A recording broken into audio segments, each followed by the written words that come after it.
Study IQ IAS, अब तैयारी हुई अफोर्डेबल। तो दोस्तों न्यूज ये है कि बांग्लादेश के इंटरनेशनल क्राइम्स ट्रिब्यूनल ने शेख हसीना के खिलाफ एक अरेस्ट वारंट इशू करा है। अब इस कंटेक्स्ट में हमारे लिए सवाल ये उठता है कि भाई क्या भारत उन्हें एक्स्ट्राडिट करेगा, क्योंकि इंडिया और बांग्लादेश के बीच ऑलरेडी एक एक्स्ट्राडिशन ट्रीटी साइंड है जिसके तहत कि बांग्लादेश शेख हसीना की मांग भारत से कर सकता है। लेकिन आपको मैं ये बता दूं कि भाई इसका मतलब ये नहीं है कि भारत को जरूर बांग्लादेश को शेख हसीना को वापस लौटाना ही पड़ेगा। अब हमारे लिए यहाँ पे ये इस केस को समझना जरूरी है कि भाई क्या इसके चैलेंजेस हो सकते हैं, क्या वो ट्रीटी है, भारत के लिए क्या ऑप्शंस हैं और उसके क्या चार्जेस हैं। अब दोस्तों टोटल 46 लोगों के खिलाफ अरेस्ट वारंट इशू किए गए हैं, जिसमें कुछ टॉप अवामी लीडर्स भी शामिल हैं जो भी देश छोड़कर ऑलरेडी भाग चुके हैं। अब इन लोगों पर जुलाई 2024 से लेकर अगस्त 2024 के बीच हुए जो हत्याकांड और ह्यूमैनिटी के खिलाफ क्राइम्स हुए थे उनका आरोप लगाया गया है। अब बांग्लादेश की जो इंटरिम गवर्नमेंट है उनकी मिनिस्ट्री के हिसाब से अब तक जो हिंसा हुई थी उसमें 1000 से ज्यादा लोग मारे जा चुके हैं। अब बांग्लादेश के हिसाब से शेख हसीना जो कि प्रेजेंटली 77 ईयर्स की हैं, उनकी लास्ट लोकेशन हिंडन एयरबेस थी और वो न्यू दिल्ली के पास है।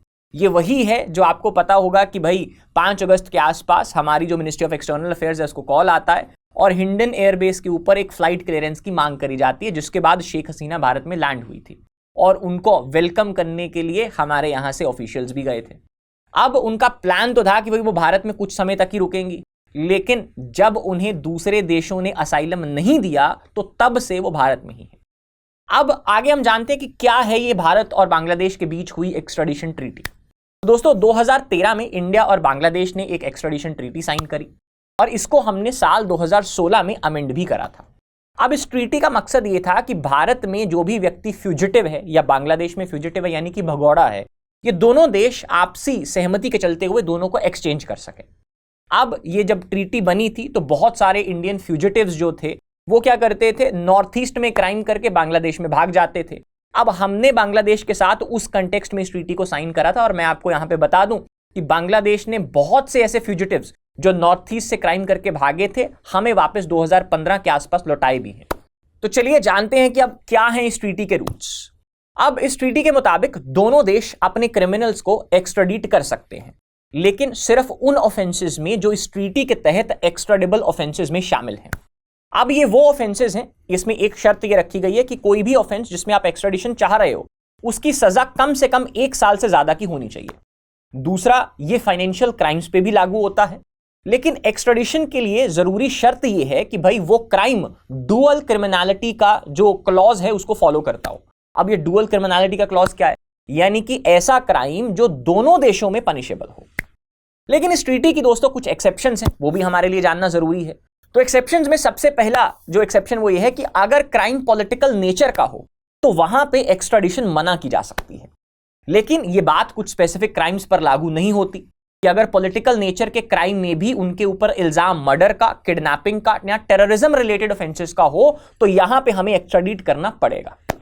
तो अब आते हैं उस क्वेश्चन पे कि भाई शेख हसीना के ऊपर क्या इल्जाम है और क्या इन्हें एक्स्ट्राडिट करा जा सकता है। तो भाई देखो, शेख हसीना वहां के प्राइम मिनिस्टर थी। अब इसलिए वो भारत में जब आई तो उन्होंने डिमांड ही पॉलिटिकल असाइलम की करी।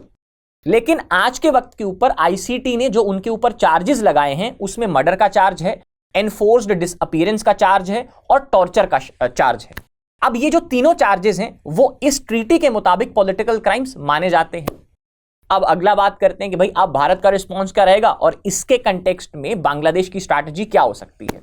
तो देखो, शेख हसीना के खिलाफ काफी जो चार्जेस हैं वो सीरियस हैं। अब इसी में एक और चार्ज बांग्लादेश निकाल के लेके आया है। बांग्लादेश ने उनके ऊपर एक ग्रोसरी स्टोर के ओनर के ऊपर पुलिस फायरिंग करवा के उसको 2015 में मारने का इल्जाम लगा दिया है। अब इस केस में उन्होंने ये भी बोला कि भाई जो दूसरा व्यक्ति था, जो वकील था उस केस का, उसकी उन्होंने किडनैपिंग करा दी। और इसके बाद जो स्टूडेंट प्रोटेस्ट हुए थे उसमें भी ये बोला गया है कि उन्होंने उनके ऊपर 300 के करीब जो स्टूडेंट्स थे पुलिस द्वारा उनके ऊपर एक्शन लिया गया एंड उनकी उसमें डेथ हो गई। लेकिन हमें यहां पे इस बात पे ध्यान देना होगा कि भाई इसी ट्रीटी के अंदर भारत के पास एक ऑप्शन है। भारत के पास ये ऑप्शन है कि अगर पॉलिटिकल क्राइम्स में वो मर्डर वाला सीन, एक्सटॉर्शन वाला सीन और ये सब चीजों को छोड़कर अगर वहां की गवर्नमेंट उस व्यक्ति के ऊपर जो चार्जेस लगा रही है वो गुड फेथ में नहीं है तो भारत डिनाई कर सकता है। लेकिन इसके बावजूद भी भारत को कई चैलेंजेस फेस करने पड़ेंगे, जैसे कि भारत का जो ये फैसला है वो भारत के लिए पॉलिटिकल और स्ट्रैटेजिक दोनों लेवल पर इंपॉर्टेंट होगा। उसके पीछे का रीजन ये है कि बांग्लादेश का जो नया रूलिंग गवर्नमेंट है उसके साथ हमारे प्रेजेंट रिलेशंस मेंटेन करना जरूरी है, क्योंकि अटल बिहारी वाजपेयी ने बात बोली थी कि भाई one can change its friends, we can not afford to change our neighbours. लेकिन साथ ही शेख हसीना और उनके फादर जो थे शेख मुजीबुर रहमान, उन दोनों का एक इंपॉर्टेंट रोल रहा है भारत और बांग्लादेश के रिलेशंस में। अब भारत को प्रेजेंट मूवमेंट के ऊपर अपने इंटरेस्ट को ध्यान में रखते हुए केयरफुली डिसाइड करना होगा कि भारत को किस राह पे जाना है, और इस तरह भारत को अपनी स्ट्रैटेजिक और पॉलिटिकल इंटरेस्ट को बैलेंस करते हुए यह फैसला लेना होगा कि उसको शेख हसीना को एक्स्ट्रेडिट करना है या नहीं। So that was analysis for today's video. I hope you like it. अगर आप ऐसा एनालिसिस और भी चाहते हैं, you can subscribe to my Telegram channel, that is GS_Gill UPSC। Thank you so much, see you guys in the next one. Study IQ IAS, अब तैयारी हुई अफोर्डेबल।